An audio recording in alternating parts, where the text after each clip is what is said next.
मसला हुआ है, तो उन्होंने कहा इस तरह 3 आदमी आए और उन्होंने फायरिंग करके भाग गए।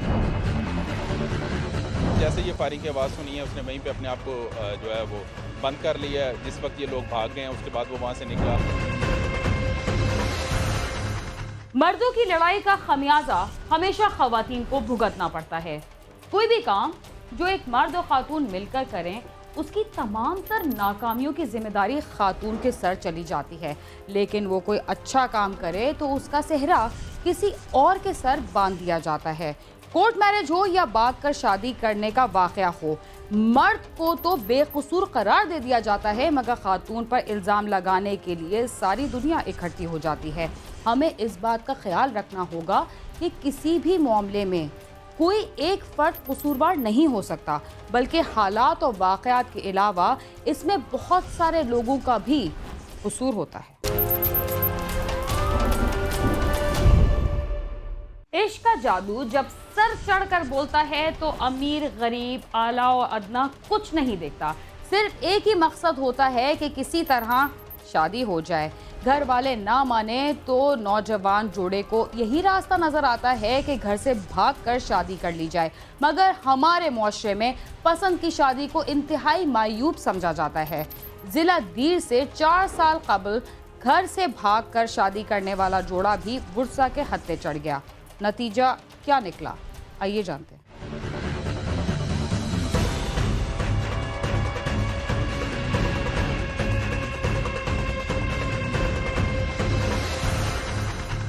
जिला दीर के गांव अली कासा के रहायशी जाफर खान की बेटी इरम गुल की मंगनी गुल खान के साथ हुई थी। 4 साल कबल इरम गुल ने गांव के रहायशी सदाम हुसैन के साथ घर से भागकर कोर्ट मैरिज कर ली। सदाम बीवी को लेकर बेगमपुरा लाहौर में अपने कजन जार मोहम्मद के घर आ गया, जहां से वो सऊदी अरब चला गया। 2 हफ्ते कबल वो सऊदी अरब से वापस आया था। चंद रोज पहले सदाम हुसैन बाथरूम में था कि इरम गुल का साबक मंगेतर गुल खान अपने साथियों फैज और खान मोहम्मद के साथ घर में घुस आया और अंधाधुंध फायरिंग करके इरम गुल को मौत के घाट उतार दिया और फरार हो गया।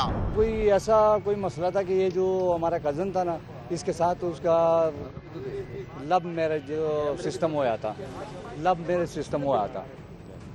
लव मैरिज उसके साथ मंगनी हुई थी और फिर इसके साथ समझ लो या भाग गई। जुमे की नमाज में पढ़ के घर आया हूँ और घर मुझे मेरे बच्चों ने बताया कि इस तरह हमारे कज़नों के घर में कत्ल हुआ। मैं जब गया तो साहबजादे मेरे से पहले गए थे और मैंने बच्चों से पूछा है कि क्या मसला हुआ है, तो उन्होंने कहा इस तरह 3 आदमी आए और उन्होंने फायरिंग करके भाग गए और उसके बाद ये आए हैं, लेके आए हैं पोस्टमार्टम के लिए। सर वो मुझे खुद पता नहीं है, बच्चे ये कह रहे कि एक गुल खान था और एक फैज़ खान था और तीसरा पता नहीं कोई आदमी का नाम बता रहा है, वो नाम मुझे भूल गया, क्या नाम बता रहा था, खान बता रहा था। खान। सदाम हुसैन फायरिंग के वक्त बाथरूम में ही छुपा रहा। मुलजमान के फरार होने के बाद वो बाथरूम से निकला और बीवी को मुर्दा पड़े देखकर वो भी जान के खौफ से वहाँ से भाग गया। फायरिंग की आवाज सुनकर मोहल्लेदार जमा हो गए और पुलिस को इत्तला कर दी। सदाम घर में मौजूद था, वो दूसरे कमरे में था। वो बेसिकली सुबह का चूँकि टाइम था तो वो बता रहे हैं कि वो कंघी करने के लिए वॉशरूम के अंदर था। तो उसने जैसे ये फायरिंग की आवाज़ सुनी है उसने वहीं पे अपने आप को जो है वो बंद कर लिया है। जिस वक्त ये लोग भाग गए हैं उसके बाद वो वहाँ से निकला और खौफ की वजह से वो भी भाग गया।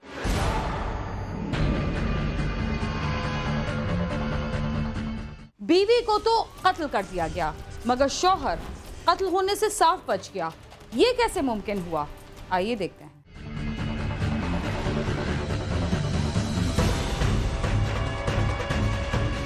इत्तला मिलते ही बागबानपुरा पुलिस मौके पर पहुंच गई। पुलिस ने लाश पोस्टमार्टम के लिए भिजवाकर मुकदमा दर्ज करके तफ्तीश शुरू कर दी है। पुलिस हुकाम का कहना है कि मुलजमान को जल्दी गिरफ्तार कर लिया जाएगा। ये जी गुलीशा नाम की, गुलीशा उर्फ इरम और उर्फ गुल भी इसको कहते हैं, 3 नाम है इसके। ये लड़की थी, इसने ये आज से कुछ अर्सा पहले जो सदाम नाम का आदमी इसके साथ इसने लव मैरिज की थी। लव मैरिज के बाद ये मुख्तलिफ इलाकों में रहते रहे हैं। रात को ये हमारा इलाका एमन टाउन में आए हैं अपनी सिस्टर की तरफ। तो वहाँ पे सुबह जो है जो ये जो गुलीशा का पहला मंगेतर है जिससे पहले इसकी मंगनी हुई थी, उनको कहीं इनकी रिहाइश का पता चल गया। वो यहाँ पे आए हैं, उन्होंने फायरिंग की है और ये बच्ची जो है इसको 5 फायर लगे हैं और ये अल्लाह को प्यारी हो गई है। इसके वो सबका जो है मंगेतर वगैरह, उनमें गुल नाम है एक आदमी का और खान है और फैज खान, ये 3 लोग थे। गुस्सा के मुताबिक मुलजमान काफी अरसा से इरम गुल को तलाश कर रहे थे और वो सदाम हुसैन को भी मारना चाहते थे। पुलिस अफसरान ने मुलजमान की गिरफ्तारी के लिए टीमें बना दी हैं। नामजद FIR है, उन्होंने नामजद किया लोगों को, जो 3 लोगों जिन्होंने फायर किए उनको नामजद किया हुआ है। डेड बॉडी हमने मूव कर दी है, डेड हाउस मूव कर दी है। फोरेंसिक साइंस लेबॉर्ट्री वाले अपने जो हैं वो जितने उनको सबूत थे वो यहाँ से ले गए हैं। तो फर्दर जो है जैसे जैसे मुल्ज़मान का पता चलता रहेगा उनको पे रेड करेंगे और इंशाल्लाह उनको अरेस्ट करेंगे। मकतूल के उर्सा ने आला हुकाम से अपील की है कि मुल्ज़मान को जल्द अज जल्द गिरफ्तार करके कैफरे किरदार तक पहुँचाया जाए, जबकि सदाम हुसैन को भी तहफ़्फ़ुज़ दिया जाए। कैमरामैन मोहम्मद अली के साथ आमिर शहजाद, समा, लाहौर।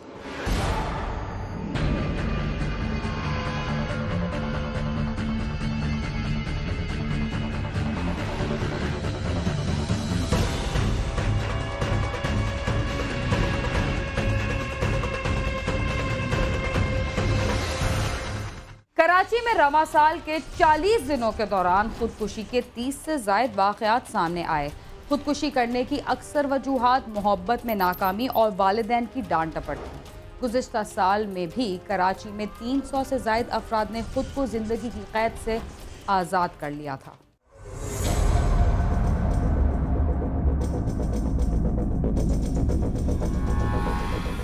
इश्क में नाकामी और समाजी दबाव भी खुदकुशी की बड़ी वजूहात में से एक है। ये हकीकत है कि आजकल की नस्ल पढ़ाई पर तवज्जो देने के बजाय मोबाइल फोन, केबल नेटवर्क पर आने वाले ड्रामों, फिल्मों और इश्क व मोहब्बत के मामलात में ज्यादा दिलचस्पी ले रही है।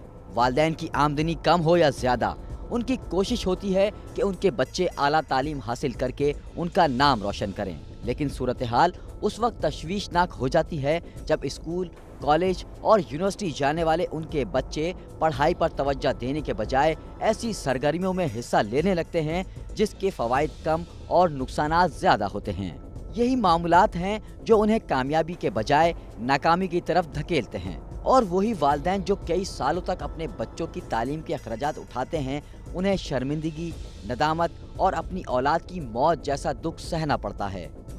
उसकी सबसे बड़ी वजह ये होती है कि एक तो जो उनके अपने घर वालों से ज़हनी हम आहंगी कम होती है। फिर जो हमने एक फैक्टर ये देखा कि उनकी अपने घर वालों के साथ एफिलिएशन बड़ी कम होती है, उनके साथ बैठते कम हैं, उनके साथ बातचीत कम होती है माँ बाप के साथ ख़ास तौर पे। फिर उसके अलावा एक फैक्टर और ये भी देखने में आया कि दीन से दूरी, कि अपना मज़हब से दूरी, कि उसमें उनको ज़हनी सुकून नहीं मिलता।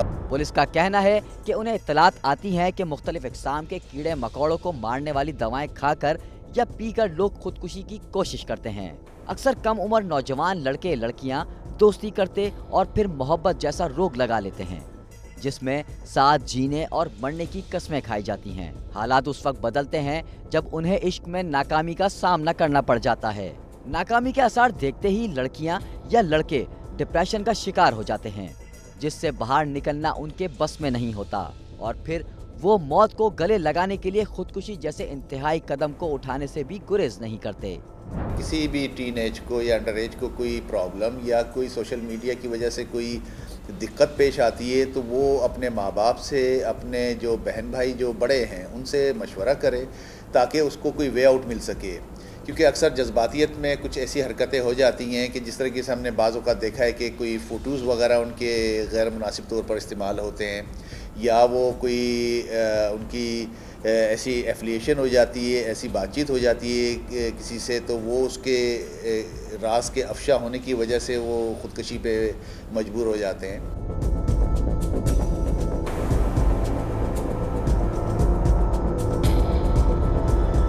प्रोग्राम क्राइम सीन में वक्त हुआ है एक मुख्तसर से वक्फे का। तब तक आप समा के साथ ही रहिए।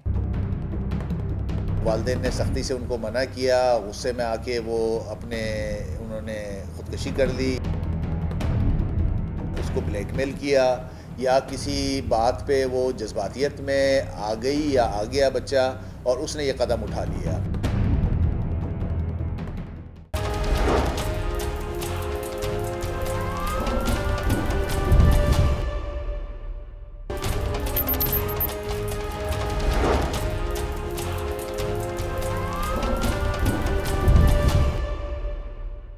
प्रोग्राम क्राइम सीन में एक बार फिर खुशामदीद। कम उम्री और नासमझी में की जाने वाली मोहब्बत और फिर शादी के क्या नताइज सामने आते हैं, आइए देखते हैं।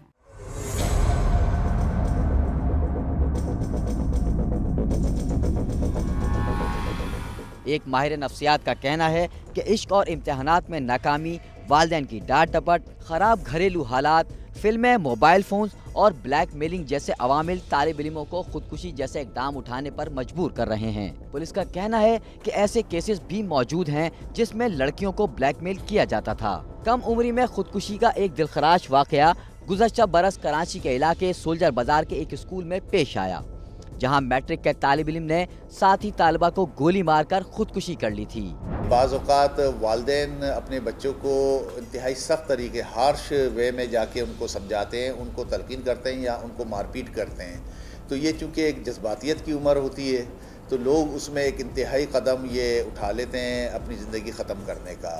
तो अमूमन यही होता है और हमने जो देखा है उसमें 98% यही जवाज़ होते हैं कि जी उसने वालिदैन ने सख्ती से उनको मना किया, गुस्से में आके उन्होंने खुदकुशी कर ली या कोई खुदकुशी करने की कोशिश करी।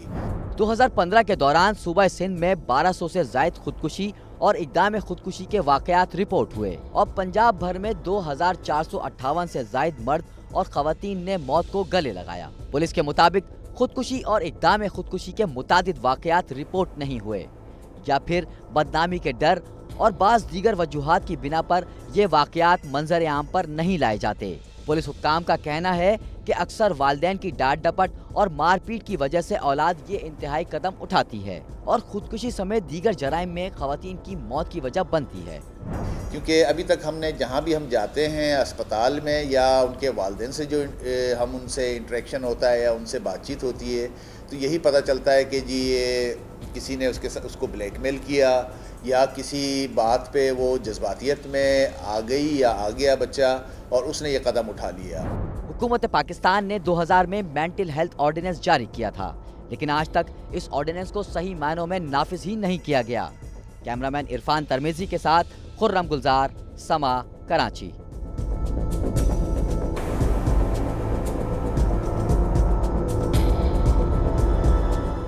इस्लामाबाद में 5 साल कबल कत्ल होने वाले नौजवान के कातिल आज तक गिरफ्तार ना हो सके। अब्दुल रशीद के कातिलों को गिरफ्तार करना तो दरकिनार, पुलिस ने कभी गिरफ्तारी के लिए छापा तक न मारा। मकतूल के घर वाले किस हाल में हैं, आइए जानते हैं।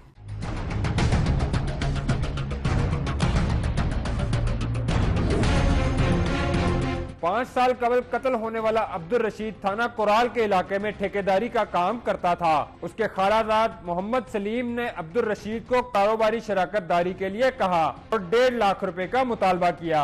अब्दुल रशीद ने बेहतर आमदन के लिए अपने खालाजाद को रकम दे दी, मगर मोहम्मद सलीम ने ना ही रकम कारोबार में डाली और ना ही कोई मुनाफा अब्दुल रशीद को दिया। फिर रकम वापसी का मुतालबा किया गया, मगर मोहम्मद सलीम टाल मटोल से काम लेता रहा। 2 साल तक पैसे मांगने पर भी वापस ना मिले। रकम देने की बजाय अब्दुल रशीद को कत्ल करने का मंसूबा बना लिया गया।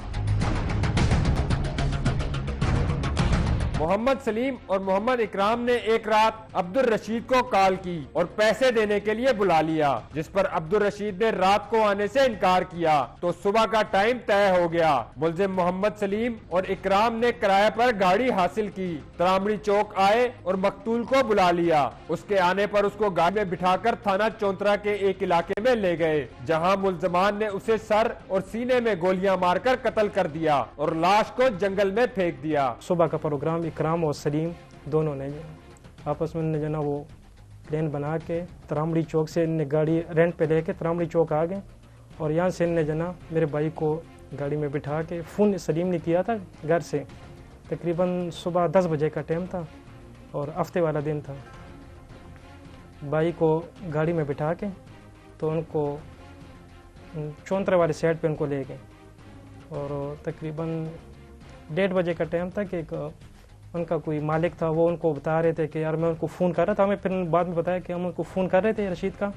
तकरीबन 1:15 बजे करीब उसका नंबर ऑन था और तकरीबन फिर 2-5 मिनट बाद में गुजर के फिर उसको मैं फ़ोन करता रहा, उसका फिर फ़ोन बंद हो गया था। अंदाज़ा ये कि हमें यकीन है कि तकरीबन 1:30 बजे के तकरीबन उसको जो है ना उनको कत्ल किया गया। मकतूल के बड़े भाई अनवर खान ने अपने खालाजाद भाइयों मोहम्मद सलीम और इकराम से राब्ता करके पूछा कि उसका भाई कहाँ है, तो मुल्जमान ने कहा कि वो पैसे लेकर चला गया था। मुल्जमान ने मकतूल के भाई के हमरा लापता अब्दुल रशीद की तलाश शुरू कर दी और 2 दिन तक वो भी अब्दुल रशीद को ढूंढते रहे, मगर ना उसे मिलना था और ना वो मिला। थाना कोराल में मकतूल के अगवा का मुकदमा दर्ज करा दिया गया। कत्ल तो ऐसी किया, मतलब इनको लेकर गया चौंतरा, डियाला जेल से आगे, डियाला जेल से आगे लेकर गया। फिर उन्होंने मतलब गोली एक सिर पे लगाया और जो बकर चढ़ाने वाला था उन्होंने बताया। फिर उन्होंने जो लाश फेंक दिए, फिर इन्होंने बोले चलो, फिर गाड़ी में रख के फिर आगे जंगल में अंदर गाड़ी लेकर गया, वहाँ उन्होंने फेंक दिए। उधर कम से कम 14-15 दिन लाश पड़ा हुआ था। ये दोनों लड़के हमारा साथ आया, गाड़ी में बैठा हुआ था, चलो हम भी आपके साथ लड़का ढूंढ दे, कहाँ गया आपका भाई। ये भी हमारे साथ ढूंढने में शरीक था, 2 दिन 3 दिन हमारे साथ थे लड़के।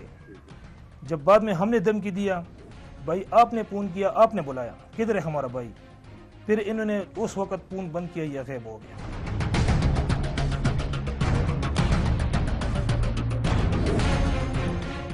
कातिलों के बारे में वर्षा को किसने इतला दी और अब्दुल रशीद की लाश का पता किसने बताया, आइए देखते हैं।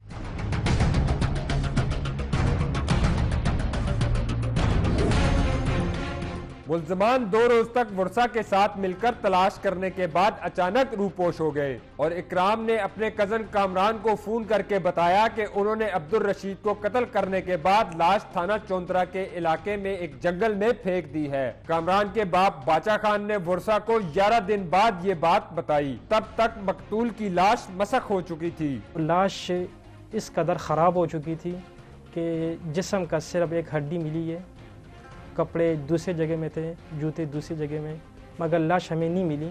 कुराल ताने वाला था जावेद तुनीली साहब, इनको हमारा साथ जाने के लिए तैयार नहीं था। ये कहते ये अब चौंतर ताने वाला करेगा, ये केस हमारा नहीं है। वो कह रहे ये इनका केस है। हम मतलब उधर रात को खड़ा था काफ़ी देर तक, फिर सुबह हो गया।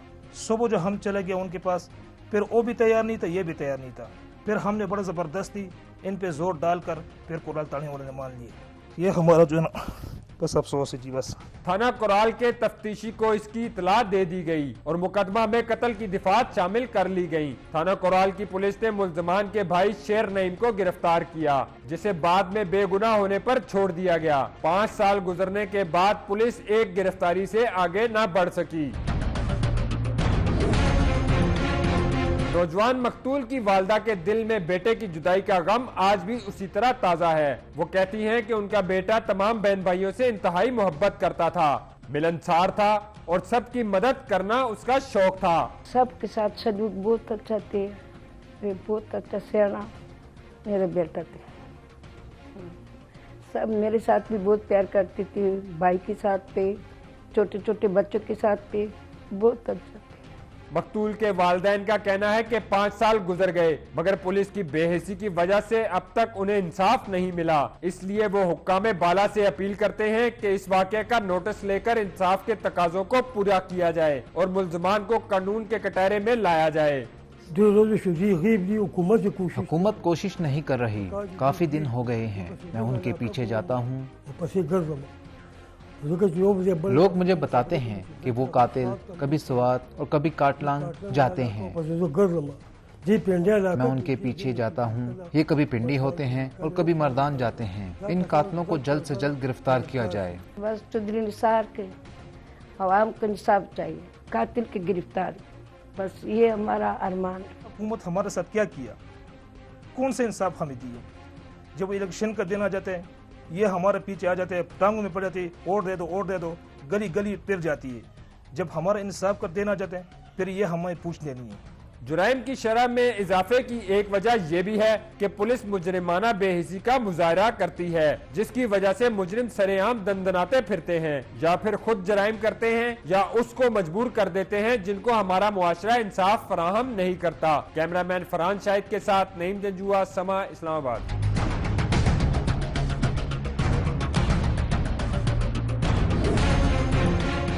जराइम पेशा अफराद ये समझते हैं कि वो जो कुछ कर रहे हैं उसकी किसी को खबर नहीं, मगर याद रहे कि कोई भी जुर्म छुप नहीं सकता। अगर आपकी नज़र में कोई ऐसा वाक़या है तो हमें ज़रूर बताएं। इसके साथ ही क्राइम सीन अपने अख्तिताम को पहुंचता है। अगर आप हमसे रब्ता करना चाहते हैं तो हमारा पता है cs@sama.tv। इसके अलावा फेसबुक और ट्विटर पर भी हमसे रब्ता कर सकते हैं। बीना खान और क्राइम सीन की टीम को इजाज़त दीजिए और देखते रहिए समा।